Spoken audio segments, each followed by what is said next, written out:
Seriously, though, we've heard a lot about extremism recently, a nastier, harsher atmosphere everywhere, more abuse and bother-boy behavior, less friendliness and tolerance and respect for opponents. All right, but what we never hear about extremism is its advantages.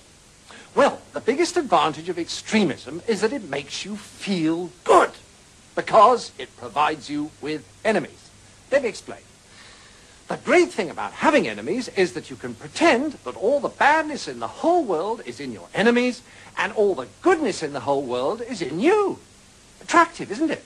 So, if you have a lot of anger and resentment in you anyway, and you therefore enjoy abusing people, then you can pretend that you're only doing it because these enemies of yours are such very bad persons.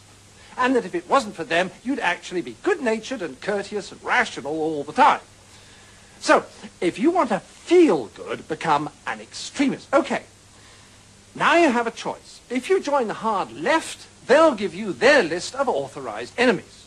Almost all kinds of authority, especially the police, the city, Americans, judges, multinational corporations, public schools, furriers, newspaper owners, fox hunters, generals, class traitors, and, of course, moderates.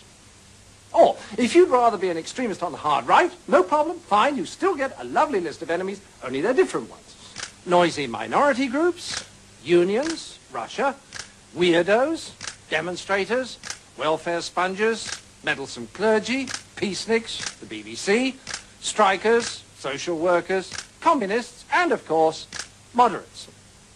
And upstart actors. Now, once you're armed with one of these super lists of enemies, you can be as nasty as you like and yet feel your behaviors morally justified. So you can strut around abusing people and telling them you could eat them for breakfast and still think of yourself as a champion of the truth, a fighter for the greater good, and not the rather sad paranoid schizoid that you really are.